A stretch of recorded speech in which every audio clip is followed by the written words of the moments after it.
Today on Crimes Among Us, I bring you the story of the mysterious disappearance and death of Shanaira Selden. 5:30 p.m. at mile marker 26 on Interstate 77. Shanaira and her 4-year-old son Aiden were traveling from Louisville, Kentucky, headed to North Carolina for a funeral. While traveling through West Virginia, she lost control of her vehicle. It crossed over the median, veered through northbound lanes, and collided with a rock wall.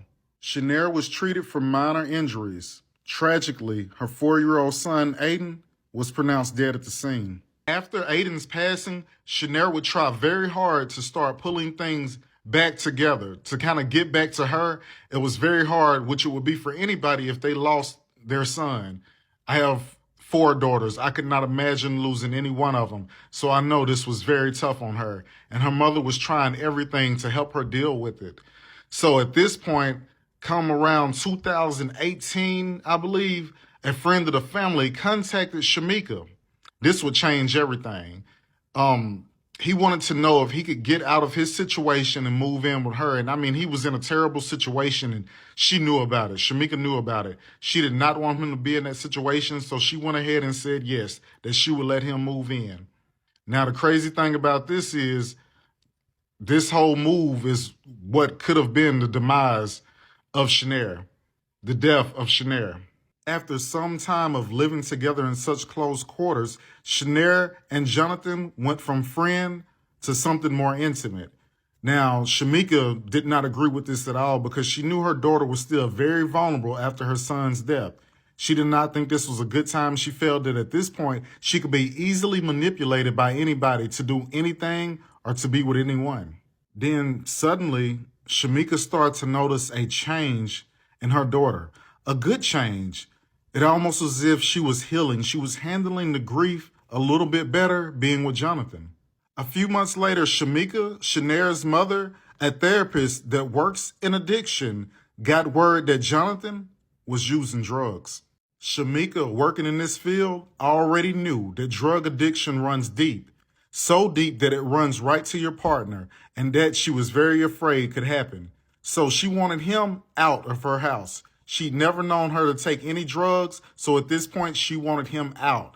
But there was only one problem. She feared that if she pushed him out, that her daughter would follow. All right, so Shameka, her mother, not taking any chances with her daughter's livelihood, she ordered that he take a drug test.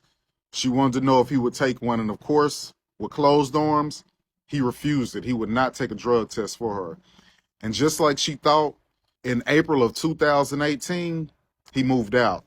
Now, she wanted him to move out, but what she did not want to happen was for her daughter to follow him. He moved out with a male roommate. And of course, she did not want to abandon him like everybody else in his life had, so she followed him. Shameka gains the confirmation that she was looking for, that he was still using drugs, after one bizarre phone call.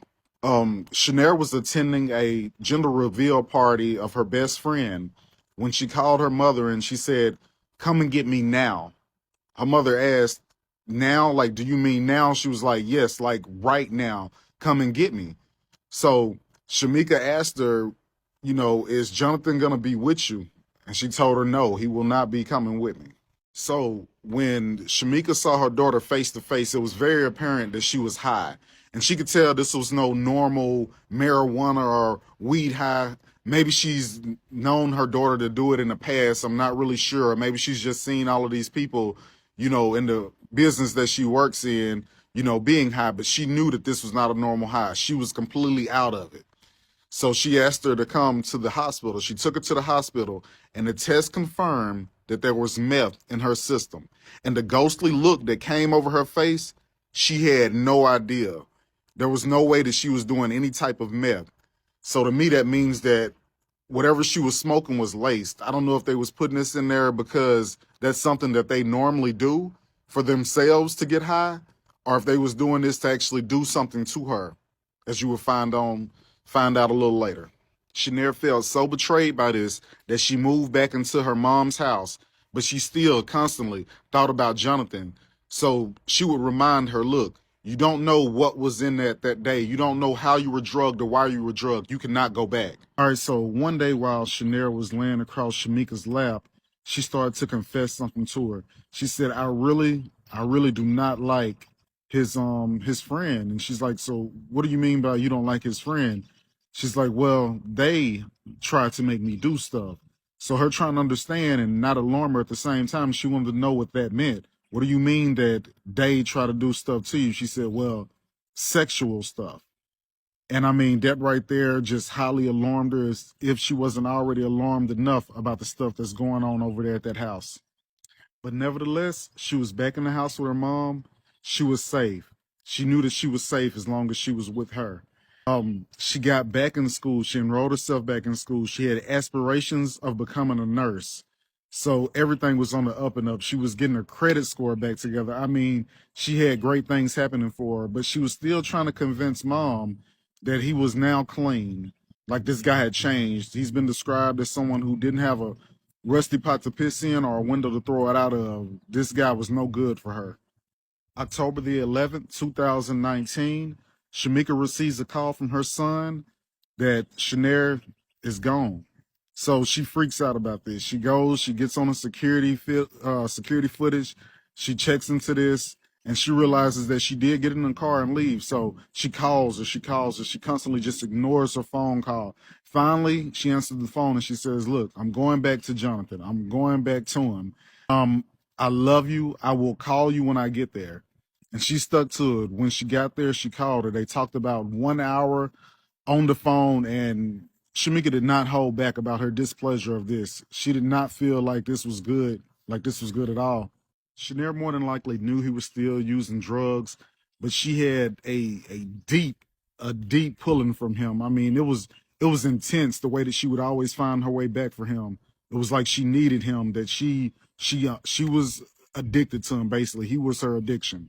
On Friday, Shanaira asked Shameka could they meet up for a possible dinner so they could talk about some things, face to face. But this did not happen because Shameka got very ill and was sick and just could not make it. On the 21st, Shameka receives a text message from Shanaira's phone that says, hey, sorry to bother you, but do you know where Shanaira is? I mean, so immediately, whoever is texting us should already know where she is. You're obviously right there by her, or you're right there by her phone. So red flags just all over. She was very afraid at this point. So she found somebody to cover her shift and she called the phone. Immediately, Jonathan answered the phone. So Shameka then asked Jonathan, what do you mean? Is she not with me? Is she not with you? And then after that, he just comes up with this quick excuse. He says, look, we haven't been vibing. And I mean, that totally does not make any sense. Shanaira would have told her mom if they had some issues where lately they haven't been vibing. And then he goes on to say that she asked for space away from him. Now, she moved out there to be with him, so now you're asking for space. You would have immediately called your mother to come get you, or you would have went back to your mother, anything, but you just don't ask for space like that. So then he says, allegedly, he spent the night at his mother's house. So that's what was going on with him last night. He wasn't with her, so he wouldn't know where she's at because he was over at her mother's house. So Shameka decided to cross-reference this. So she called the mother and asked when was the last time that she saw him. And she said, well, the last time that I saw the two together on Saturday. So these stories are not adding up. Shanaira had gone missing. And then tragically, the unimaginable happens. Her body is found floating in the Ohio River. After a short investigation, it was ruled an apparent suicide. She's with her baby, Sells Moore wrote. To her, the world was just not the same without him. Would you give up on your child if you knew nothing was adding up and you knew the things that you were being told don't count? Shameka is the only one keeping this investigation alive.